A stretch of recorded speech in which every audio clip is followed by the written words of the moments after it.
third module covers topics regarding internal flow of incandescent fluids in pipes and cables. So the first topic in this module is shear stress and velocity distribution in laminar flow. So in order to find the shear stress distribution, we are considering a steady flow of fluid of constant density in a horizontal pipe, and it is a fully developed flow, and for that we are considering a disc-shaped element of fluid, and its axis is concentric with the axis of the pipe, and the element is having a radius r and length dl, and we are writing the equation the momentum balance equation. We are writing momentum balance equation, and we are considering 2 points, point A and point B, and which is having pressure P in point A and P plus delta P in point C, and the velocity at the both points will be equal since it is a developed flow, and we are writing the force due to pressure, that is PA equal to pi r square P and PB equal to pi r square into P plus delta P, and SA and ST are the cross-sectional area of the element in point A and point B. And we have said that since the fluid is having viscosity, it will be having a shear force which will be acting on the rim of that element, and that shear force can be written as 2 pi r dl tau. So we are writing the momentum balance equation sigma F equal to pi r square P minus pi r square into P plus delta P minus 2 tau into pi r into dl, that is equal to 0. And simplifying this equation by dividing it by pi r square dl, we will be getting dp by dl plus 2 tau by r equal to 0. So for any cross section, the dp by dl pressure term will be a constant. So we can rewrite this equation for the shear stress at the wall of that pipe. So the equation will become dp by dl plus 2 tau w by rw equal to 0, and we are subtracting these two equations. Equation number 1 minus equation number 2, we will be getting tau w by rw equal to tau by r. And then we are plotting a graph between the shear stress and the radius of the pipe, with shear stress on x-axis and radius of the pipe on y-axis. So when r equal to 0, tau equal to 0. So and the r, and when we increases the r value, the tau will be increasing linearly. So this linear relationship, it is applicable for both laminar as well as turbulent flow. Since that is dp by dl plus 2 tau by r equal to 0, that equation is applicable for both laminar and turbulent flow. So this linear relationship is also applicable for both laminar and turbulent flow, and also to both Newtonian and non-Newtonian fluid. Next is relationship between skin friction and wall shear. So we all know the Bernoulli's equation, and Bernoulli's equation is written here, that is PA by rho plus GZA plus dx square by 2 equal to PB by rho plus GZB plus dB square by 2 plus HF. So as we have already said, the pressure at point B equal to PB minus delta P, and since it is a horizontal flow, ZB minus ZA will be equal to 0, and the velocities of both the points are equal since it is a developed flow, so the kinetic energy terms will also get cancelled. So here in this flow we are only considering skin friction, no foam frictions are considered, so only skin friction is taken in consideration. Therefore the head loss due to the skin friction is denoted as HFS. So this HF can be written as HFS, and all these have the pressure factor only exists here. So PA by rho equal to PB by rho plus HFS. All other terms get cancelled. So we can rewrite this equation as delta P equal to rho into HFS. So delta PS, we have written delta P as delta PS because we are only considering skin friction factor. Therefore delta PS equal to rho into HFS. So this subscript S denotes that we are only considering skin friction. So here we are considering a fluid or a channel of definite length L. So we can rewrite the term dP by dL as delta PS by L. So we have already found another equation, that is delta P by L plus 2 tau by R equal to 0. So HFS is what? Delta PS by rho. So we can rewrite delta PS in terms of tau and R by 2 tau W by RW into L. That whole divided by rho will give us HFS. So HFS can be written as 2 tau W by rho into RW into L and we are rewriting Rw in terms of diameter, that is 4 tau W by rho d into L. D is the diameter of the pipe. So then we are going to see the different types of friction factors. Friction factor, there are maybe three types of friction factors in turbulent flow. The first one is standing friction factor. So generally standing friction factor is denoted as the ratio between the wall shear stress and product of density and velocity head v square by 2.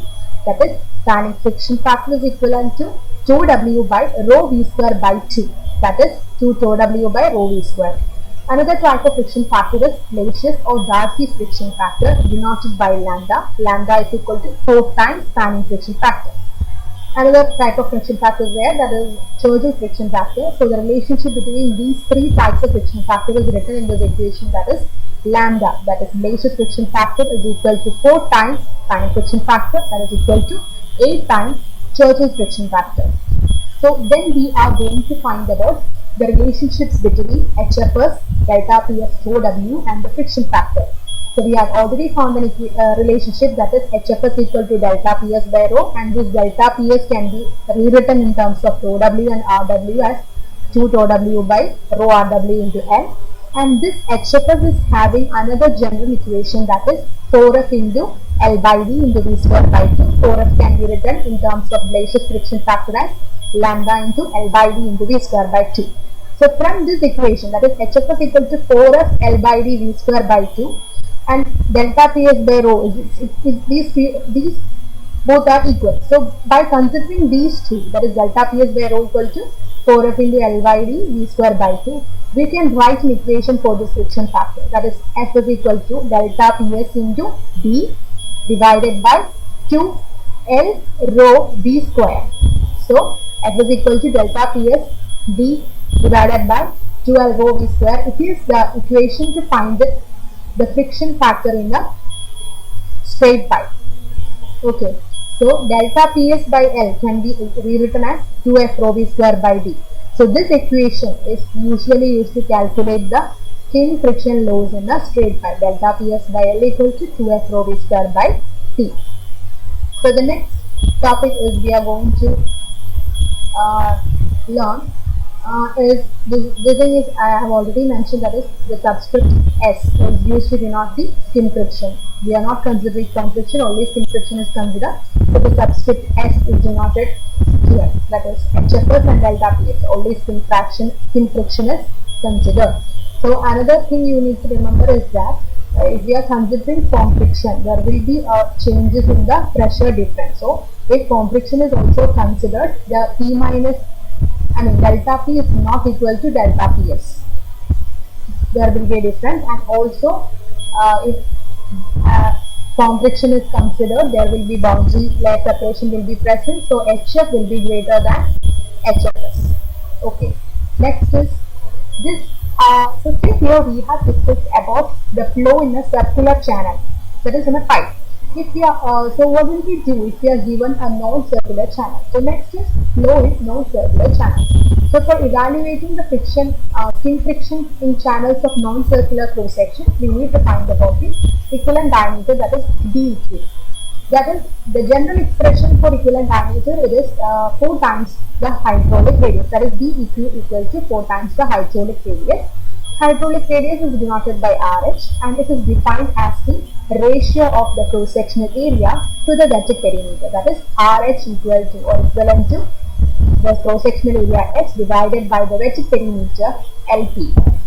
Okay, then we need to find that,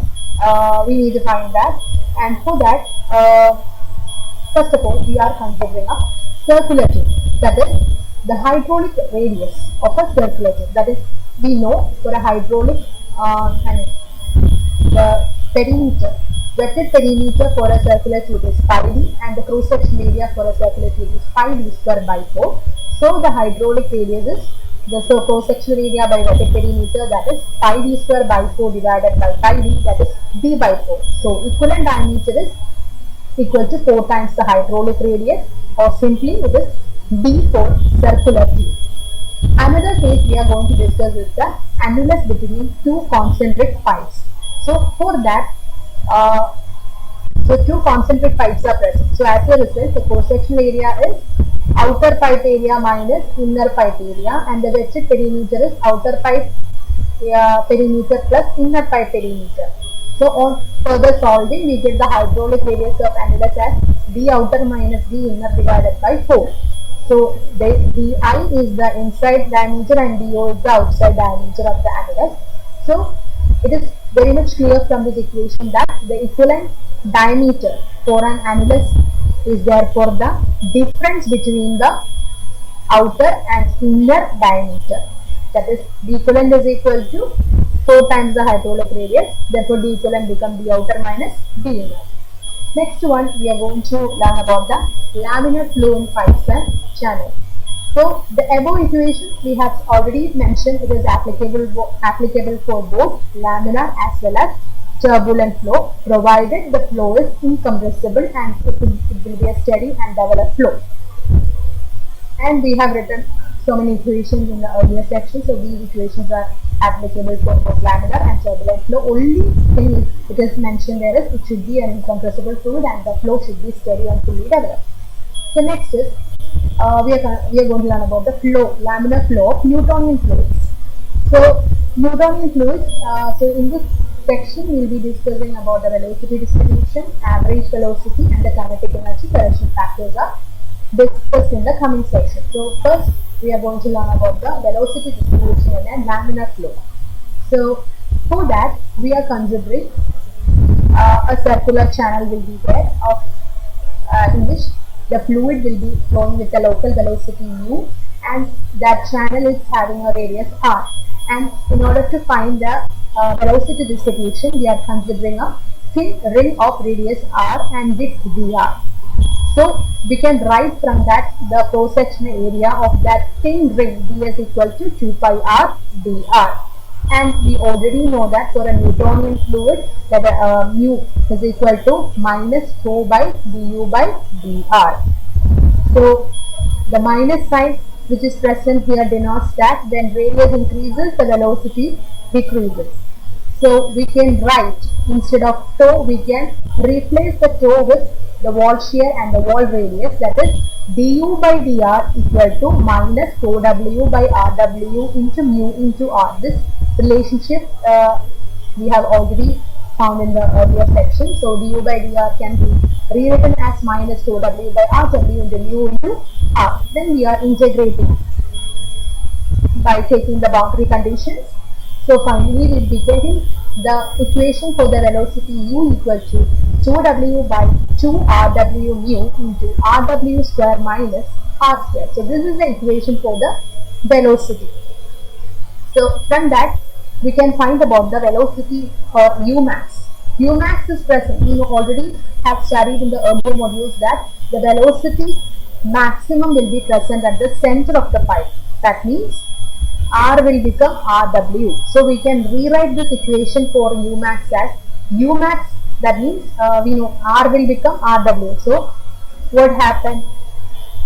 The equation can be rewritten as umax equal to tau w into rw divided by 2 tau, because umax substituting 0 for r. Center of the pipe, the radius is 0. So center of the pipe, the radius is 0. So we can rewrite the umax as tau w by 2rw into mu by rw square by 0 square. That is umax equal to tau w into rw by 2 mu. I think it's clear to you. Then we can write, or we can take the ratio between u and umax, that is u divided by umax equal to 1 minus r by rw the whole square. So the equation of u is important and the equation of umax is important, and this relationship is also important. So next one, we are floating a graph between the shear stress and the distance from the center of the pipe. We are plotting a graph between the velocity and the distance from the center of the pipe. So this parabolic graph, we will be getting a parabolic graph for the laminar flow, and this graph will become somewhat flatter when we are considering a turbulent flow. So I think it's very much clear from this graph, the relationship between the velocity and the distance from the center of the pipe. Next, we are going to discuss about the average velocity. So, velocity distribution, simply it is the relationship between velocity and the distance from the center of the pipe. So, for that we have found the velocity equation, and we have found Umax, and we found the relationship, and then we plotted a graph. So, from that we have learned that it's a parabolic relationship in laminar flow. Next, we are going to discuss about the average velocity. In order to find the average velocity, we know the equation, that is average velocity is equal to 1 by s into integral mu ds. So instead of s, we can write pi rw square, and ds can be substituted by 2 pi r into dr. So by substituting these values in this equation and further on solving, we will be getting the average is equal to 2w into rw by 4 mu. So average velocity equation is ρw into rw by 4 mu, and we are comparing this equation with the Umax equation, and we are dividing them. That is, V average by Umax is equal to 0.5. So we have already found that the equation for Umax is ρw into rw divided by 2 mu. So by dividing them, we will be getting 1 by 2. That is, so V average by Umax equal to 0.5. Okay, next is kinetic energy correction factor. This is also a simple integration. We know the kinetic energy correction factor equation, that is alpha equal to integral u cube dx by v cube s. We are replacing ds with 2 pi r dr, u with ρw by 2 rw mu into rw square minus r square, and v with ρw rw by 4 mu. And further on simplification, we will be getting the answer of alpha as 2. This is the kinetic energy correction factor for a laminar flow, alpha equal to 2. That is also a simple integration. Next topic we'll be discussing is Hagen-Poiseuille equation. So first of all, we have found that average velocity is ρw rw by 4 mu. So we can write, instead of tau, we can replace it by delta ps into rw into 4. Okay, by replacing the value for this tau with pressure factor, we can rewrite the equation for the average velocity as delta ps into rw divided by 2l 4 mu. That is, rw square will be there. So rw square can be written as 4. Rw square can be rewritten as the in terms of the diameter, we will be getting delta ps into d square by 32l mu. So average velocity can be rewritten in terms of pressure as delta ps into d square by 32l mu. So from that we will be getting delta ps equal to 32l d mu by d square. This d is average velocity, l is the length of the pipe, mu is viscosity, and d is the diameter of the pipe. So we already know that delta ps is 4 tau wl by d. 4 is present because we have rewritten rw with diameter. So the 2 becomes 4. That is delta ps equal to 4 tau wl by d. So we are equating 4 tau wl by d equal to 32l average velocity mu by d square, and we will be getting tau w equal to 8 d mu by d. 8 d mu by d. So this 8 d mu by d, we have got tau w equal to 8 d mu by d. We have already know that the friction factor is 2 tau w by rho v square, and instead of this tau w, we are substituting 8 d mu by d, that is F is equal to 16 mu divided by dV rho. So we already know dV rho by mu is Reynolds number. So friction factor is 16 by Re. So instead of this signing friction factor, if we are considering Darcy's friction factor or lambda, we know that lambda is equal to 4 times F. That is lambda equal to 64 by Reynolds number. So the equation number 3.20, equation number 3.20 is delta ps equal to 32l d mu by d square. This equation It is the Hagen-Poiseuille equation. This equation is known as the Hagen-Poiseuille equation, and the use of this Hagen-Poiseuille equation is used for the measurement of viscosity by measuring the pressure difference and the volumetric flow rate through a pipe of a non-length and diameter. We can easily find out the viscosity. So Hagen-Poiseuille equation application is the measurement of viscosity. Okay, next one, the turbulent flow in pipes and channels. So base here we have discussed about the velocity distribution, average velocity, and the kinetic energy correction factor of the laminar flow. Next we are moving on to turbulent flow in pipes. So in turbulent flow through a closed channel, the velocity at the interface, that means near to the boundary layer, that means near to the wall, the velocity is 0 and there is no velocity component present there.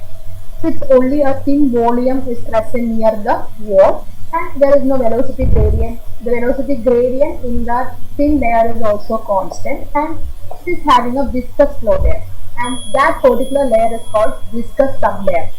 So there is not much velocity fluctuation is present there, but sometimes a small amount of velocity fluctuation can be seen in viscous sublayer due to the eddies, movement of the eddies to the viscous sublayer from the turbulent zone. But there is not much fluctuation is present in viscous sublayer. So mainly within viscous sublayer we are only consider viscous shear is only considered there, and it is also a thin layer, so it is only having a small fraction of the total cross sectional area, and it is not having a sharp boundary or thickness is not present in viscous sublayer.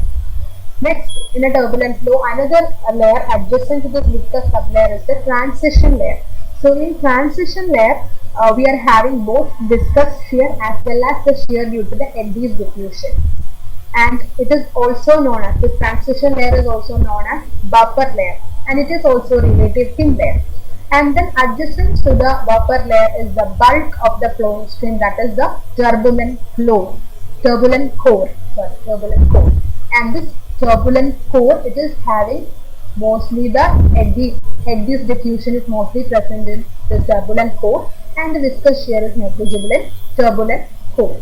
So these are the three layers of a turbulent core, that is viscous sublayer, transition layer or buffer layer, and the turbulent core. Next we are going to learn about the velocity distribution for a turbulent flow. So as already we have, when we discussed the laminar flow, we have already said that the laminar flow is having a parabolic path and somewhat flatter graph will be obtaining for this turbulent flow when the Reynolds number is about 10,000. So that graph is given here. Then we are going to learn about the velocity distribution for turbulent flow. We have said that the curve for the turbulent flow is much more flatter than for laminar flow, and we have said for laminar flow the relationship between the average velocity and u max, it's 0.5, but in turbulent flow there is not much difference present there. And we have said that for higher Reynolds number, the graph for the curve for the turbulent flow will become much flatter, and as in a normal case, the turbulent flow is also having velocity gradient 0 at the central line. And another important thing we need to discuss is in turbulent core, eddies will be present, they will be large, but the intensity is low. But when we are going to the transition area, the eddies will be small, but their intensity is very large. So these things we need to keep in mind.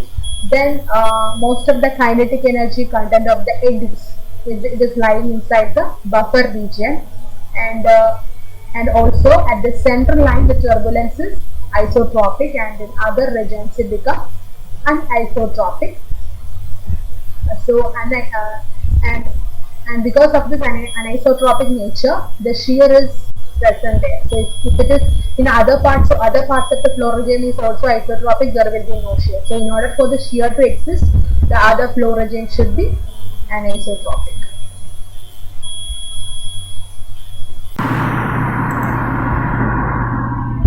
Next is velocity distribution in turbulent flow. So the velocity distribution in turbulent flow is written using University velocity distribution equation. and this universal velocity distribution equation, it is based on three dimensionless parameters.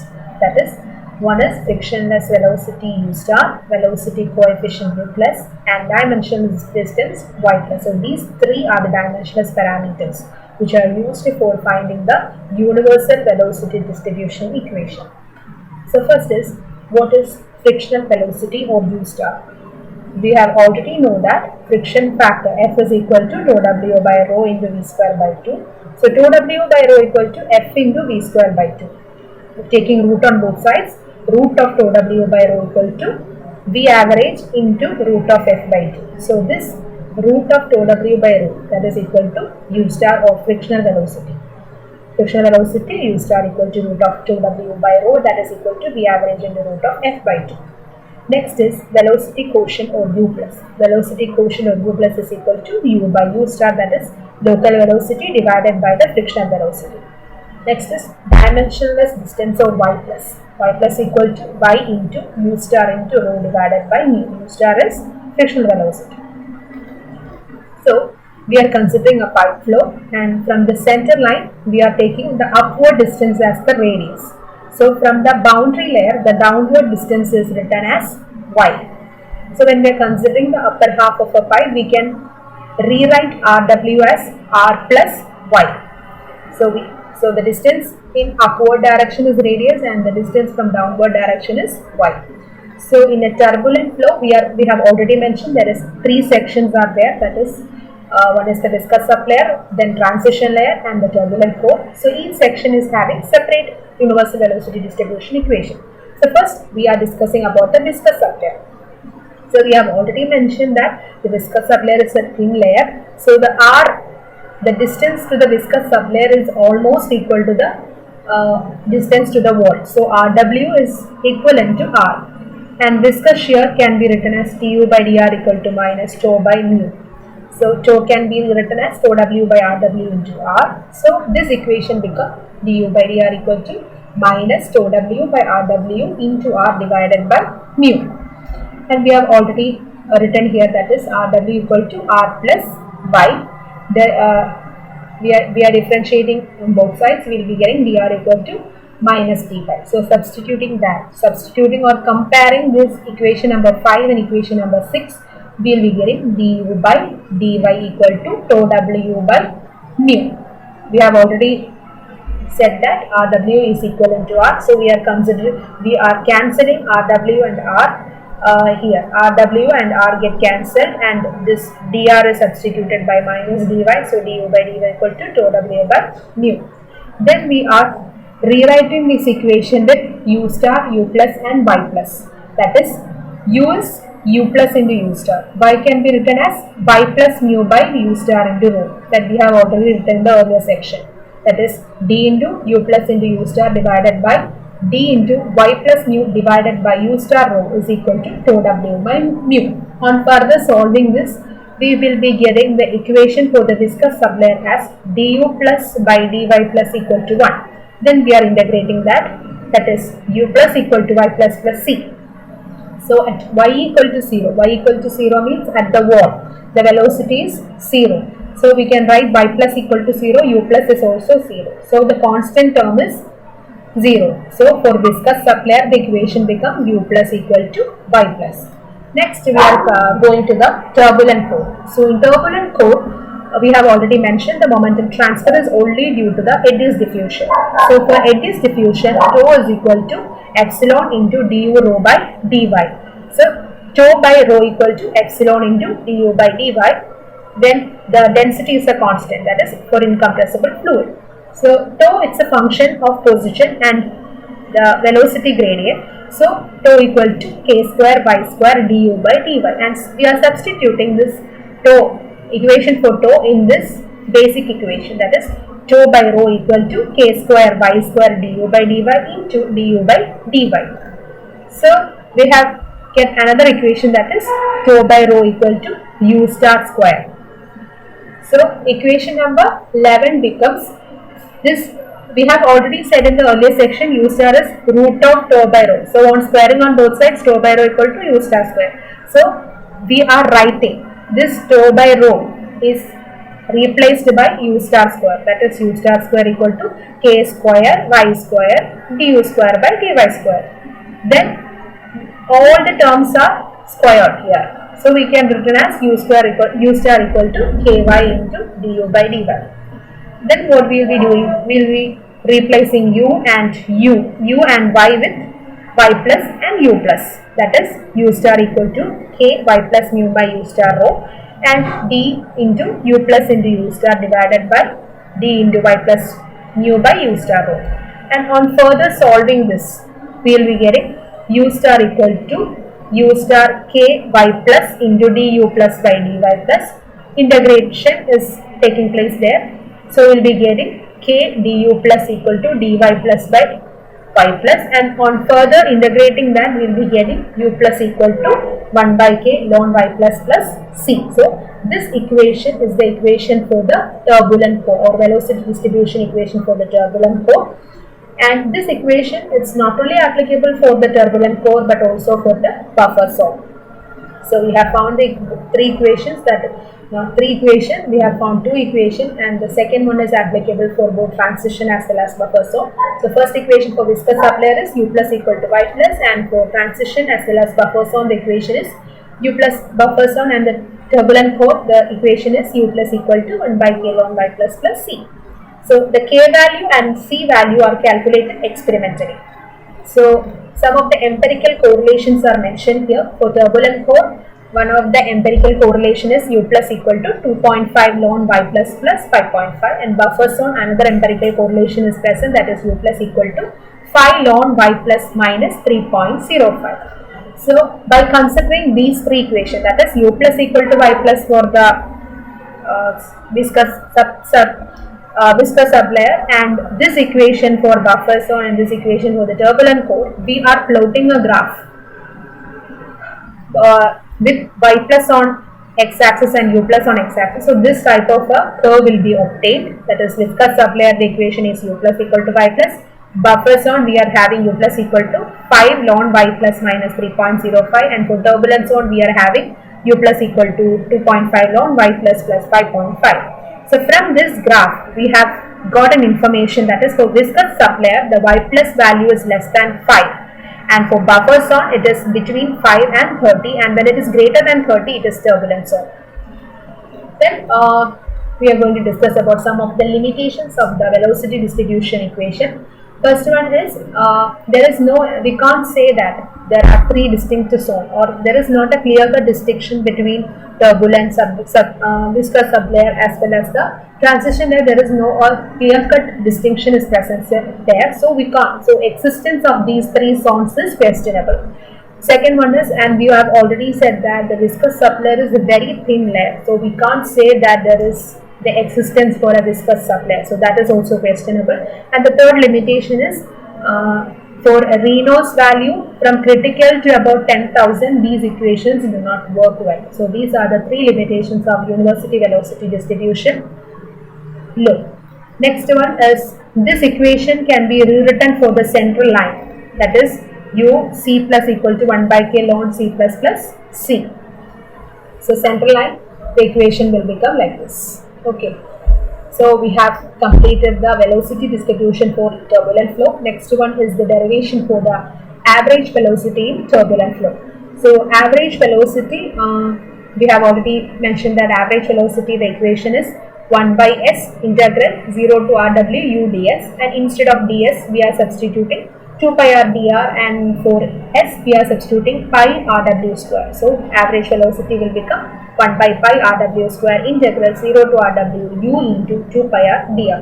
So in this equation we have already mentioned in the earlier section, r is equal to rw minus y. So integrating that, differentiating that, we will be getting dr equal to minus dy, and substituting for u with u plus into u star. So this equation becomes b bar equal to u by rw square integral 0 to rw minus y into u plus into u star into minus dy. So and we are converting the limits in terms of y, and this limit is also interchanged to eliminate this negative sign also. So the final equation will become average velocity equal to 2 by RW square integral 0 to yc into yc minus y into dy into u plus into u star. So further solving that, we will be getting this equation, that is v bar equal to 2 mu square divided by RW square into rho square into u star k into 1 by 2 k into uc plus yc plus square minus 3 by 4 yc plus square. So this equation we will be getting on solving, or after integrating this equation we will be getting this final answer, and we are dividing it with u star. So we will be getting u star k yc plus square uc plus divided by rw square rho square u star square k minus 3 by 2 u square yc plus square divided by rw square rho square u star square k. So what next we are going to do is we are substituting yc plus in terms of y. So we have already discussed in earlier section that y plus equal to y u star rho by mu. So here we are having yc plus square. So we are substituting in terms of yc, that is yc square uc plus divided by rw square minus 3 by 2 yc square by rw square k. So finally this equation will become the average by u star equal to yc square uc plus divided by rw square minus 3 by 2 yc square by rw square k. So for central line, rw will become yc, that is d average by u star equal to uc plus minus 3 by 2 into 1 by k. So in this equation only we know that we can only measure the velocity as well as the average velocity. No other terms can, like the three-dimensional parameters, we can't measure them. So we need to convert this equation in terms of measurable quantity. So one such equation is Nicorak-Von-Karman equation. So for that we are doing what? We are substituting. We know that u star equal to v average into root of f by 2. So v average by u star equal to 1 by root of f by 2. So we will replace this v star by, v average by u star with 1 by root of f by 2. That is 1 by root of f by 2 equal to uc plus minus 3 by 2 into 1 by k. So uc plus is rewritten as 3 by 2k plus 1 by root of f by 2. So at center, we know that at center line u max by u star is equal to 3 by 2k plus 1 by root of f by 2. So at center line we have already written as uc plus. At center line u plus is u by u star, that is u max by u star. So we can rewrite this uc plus as u max by u star. So u star by u max, we are taking inverse of this equation, that is 1 by 3 by 2k plus 1 by root of f by 2. So this equation is multiplied with this equation, that is equation 18 and equation 15 are multiplied. So we will be getting what? U star by u max into v average by u star equal to 1 by root of f by 2 into 1 by 3 by 2k plus 1 by root of f by 2. So this v average by u max equal to 1 by 3 root f by 2 by 2k plus 1. This equation, or v average by u max, is called the pipe factor. So pipe factor can be found out by this equation. And we know y plus. Y plus is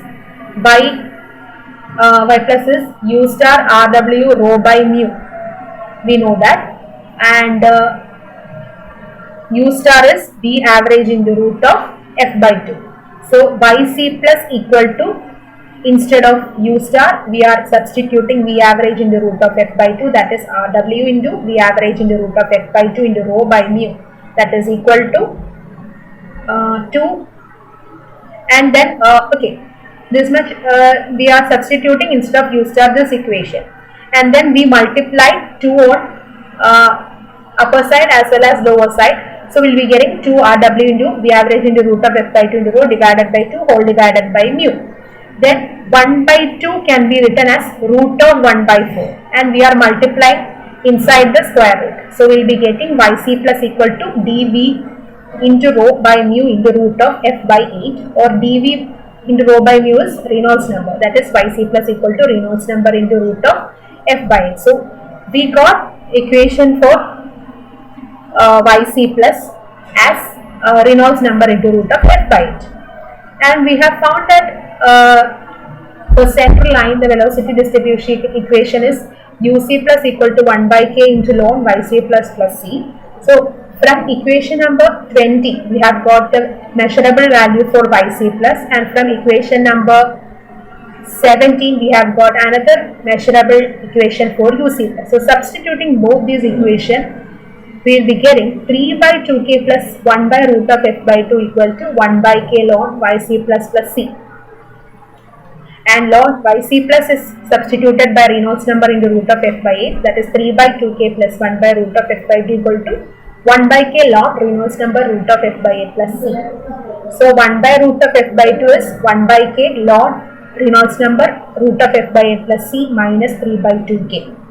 So this equation is used for finding the friction factor, and the most commonly used equation for finding the friction factor for turbulent flow is 1 by root of f by 2 equal to 2.5 ln Reynolds number root of f by 2 plus 1.75, and this equation is called the von Karman equation, and this von Karman equation is applicable for a Reynolds number range of 10 raised to 4 to 10 raised to 6. Another equation which is commonly used is Nicuratse and von Karman equation. So another equation we are using is Nicuratse and von Karman equation, that is 1 by root f equal to 2 log Reynolds number root f minus 0.8. So for a hydraulically smooth pipe, so hydraulically smooth pipe is a type of pipe in which we have done smoothening to reduce the friction factor, and by applying smoothening for a large number of times and a stage will be attained, further reduction is not possible. Such a pipe is known as the hydraulically smooth pipe. So the empirical correlation for hydraulic smooth pipe to find friction factor is F is equal to 0.046 into Reynolds number raised to minus 0.2, and this equation is applicable for a Reynolds number range of 50,000 to 10 raised to 6. Another empirical correlation used is Laplace's equation, that is friction factor is equal to 0.079 by Reynolds number raised to 0.25, and this is applicable for a range of 4,000 to 10 raised to 5. Another equation you need to remember is Prandtl 1/7 power law, that is U by U max equal to Y by RW raised to 1 by 7.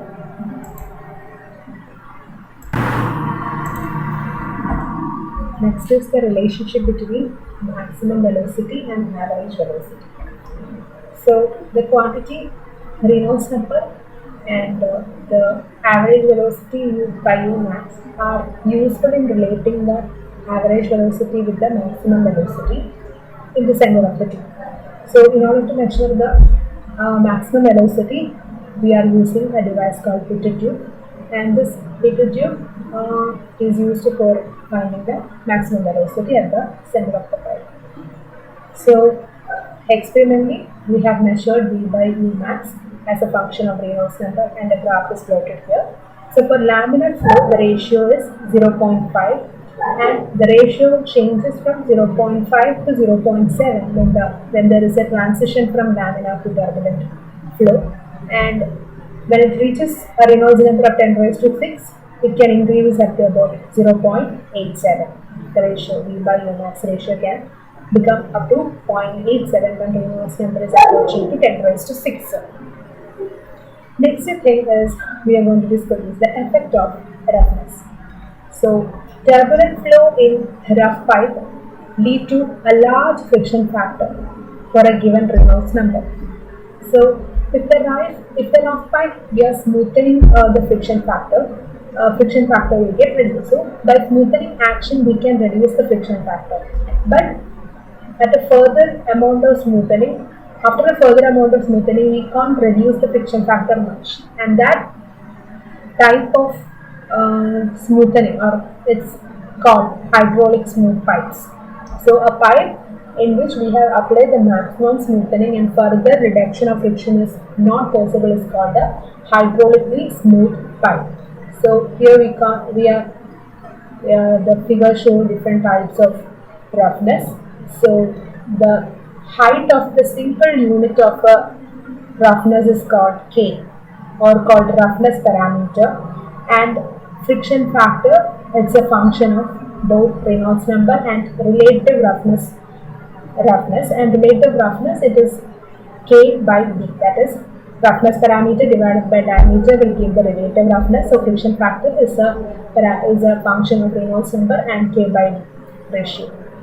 Then we can for artificially roughened pipes, experiments are done to confirm that the Reynolds number and friction factors having different curves are obtained by experimenting on different artificially roughened pipes, and we have found that for old, foul and corroded pipe, it is having a much larger friction factor, and for laminar flow, the friction factor is not having much application or effect on that.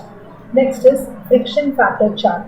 Friction factor chart, it is a log-log plot of friction factor versus Reynolds number. And for laminar flow, we have already found the relation as friction factor is equal to 16 by Reynolds number. And when we are plotting that, we will be getting a straight line with a slope of -1. And for turbulent flow, we have found out the equation, that is 1 by root of f by equal to 2.5 log Reynolds number root of f by plus 1.5. That is one common equation, is the most commonly used equation to find out the friction factor. And for the turbulent flow, the lowest line is represented by this one common equation. Then we have said that there are many empirical relations, and we have already mentioned one, that is f is equal to 0.046 Ra raised to -0.2, and the range is 50,000 to 10 raised to 6. Another equation applicable is from 3000 to 3 into 10 raised to 6. This equation, that is friction factor, is equal to 0.014 plus 0.125 divided by Reynolds number raised to 0.32. This empirical relation is also applicable. So for turbulent flow range, we have got a number of curved lines for different K values. And for clean rolled iron pipe or steel pipe, the K value is 4.57 into 10 raised to -5 meter. Okay, this is Moody's chart or friction factor chart. We have seen that for laminar flow, this is a straight line with a negative slope, and for turbulent flow, there are different types of curves are available, and the lowest one is represented by the one common equation. So with the help of this Moody's chart, we are able to find the friction factor. If we know the relative roughness and Reynolds number, we can easily find the friction factor from Moody's chart. That is the application of this Moody's chart. Next is for steel pipe and other rough pipe, the friction factor will become independent of Reynolds number if the Reynolds will become independent of Reynolds number if the Reynolds number is greater than 10 raised to 6. So in the earlier section, we have found out many empirical correlations relating friction factor and Reynolds number. But after the Reynolds number exceeds 10 raised to 6, this friction factor will become independent of Reynolds number. So in that case, the friction factor is found out by the empirical relation, that is F is equal to 0.026 into K by D raised to 0.24. So for different flow regimes, we have found out the relationship between friction factor and relationship to find out the friction factor, that is first one is delta Ps by L is equal to 2F rho V square by D. This is the general equation which is both applicable for laminar as well as turbulent flow. Then we have found out for laminar flow F is equal to 16 by Re or lambda equal to 64 by Re. Then we have found out F is equal to 0.046 Re raised to -0.2 for a range of about 3000 to 10 raised to 5. Then F is equal to 0.026 into K by D raised to 0.24 if the Reynolds number exceeds 10 raised to 6. So these are the relationship to find out the friction factor for different flow regimes. Okay. Next one is the friction. From the friction flow chart, we have found that for Reynolds number, that is for Reynolds number less than 2100 is laminar flow, and there the delta Ps by L is proportional to V, that is velocity's power is 1, and for turbulent flow it is V raised to 1.8 power, it is proportional to V raised to 1.8, and for very turbulent flow that is greater than 10 raised to 6, delta Ps by L is proportional to V square. So this relationship you should keep in mind to do some problems. So another type of equation is Colebrooke's equation, and this equation that is 1 by root of equal to minus 2 log epsilon by d by 3.7 plus 2.51 by Reynolds number into root of. This equation is called Brooks formula, and this it is valid for entire cross section, entire non-laminar range. It is applicable for turbulent flow in any range. We can use Colebrook equation to find friction factor. Okay, next one is what are changes will affect friction. That is, whenever the velocity of a fluid is changed, either in direction or in magnitude, the friction also get affected. That is, in addition to skin friction, there will be some other type of changes will happen. That is, such friction that takes place due to the change in velocity. What are the changes we can find? That is, such friction include which resulting from the vortices that develop in the stream and also due to the boundary layer separation. Some additional changes will take place in addition to the skin friction, and these effects will result in some other changes. That is, velocity change will affect the friction of a flow. That is, if the cross-sectional area of a pipe is suddenly enlarged, that means if it is having a flow like this, so we are increasing the cross-sectional area, that is, an expansion of the cross-section is taking place. So what happened is that the jet will first expand and then try to fill the entire cross-section. So when the flow is stream, so initially when it is entering the large cross-section area, it will get separated from the wall and it will become a jet. So after sometimes the jet will expand and covers the entire cross-section area. So initially the space between this separation, the space here, it will be filled with vortices and boundary layer separation occurs. So it will, a considerable friction is developed here. Okay, and that type of frictional loss that is represented by HFE, that is frictional loss due to expansion. It is proportional to the velocity head of the fluid, and it is written as HFE is equal to KE into VA square by 2. KE, it is the proportionality factor and is called as the expansion loss coefficient, and VA, it is the average velocity in the upstream conduit. So KE can be determined by theoretically. So using continuity equation, steady flow, momentum balance equation and Bernoulli's equation, we can find out the KE value theoretically. Then we are going to find about the relationship between the equations in this expansion region. That is, we are considering a control volume defined between the AA and BB. So we have found that it is a horizontal flow, so there is no gravity forces, and also the wall friction is negligible because the wall is relatively short. So we are considering the momentum equation for that region, that is PA SB minus PB SB into GC equal to m dot into beta B into BB minus beta A into BA. So this is the momentum balance equation for that region, and we have found that for substituting, so we are writing the Bernoulli's equation, that is delta P by rho equal to velocity factors plus friction loss due to expansion, and height difference is not there, both are at the same height level, so the loss due to the height get cancelled each other since ZA equal to ZB. And for usual flow conditions, we are taking alpha and beta as equal to 1. So correction factors are disregarded, and eliminating PA minus PB, elimination of PA minus PB is taking place. That is, m dot by SB can be written as rho into VB, and further on simplification, this equation becomes HFE equal to BA minus BB the whole square by 2. So we can write that the head loss due to the expansion is equal to VA square by 2 into 1 minus SA by SB the whole square. Okay, so by comparing that, we can write that we have already written that HF equal to K into VA square by 2. So from that we can write KE, expansion coefficient, is equal to 1 minus SA by SB the whole square. So this is the case of expansion. So what will happen if a contraction takes place? So if a contraction takes place, it is like this.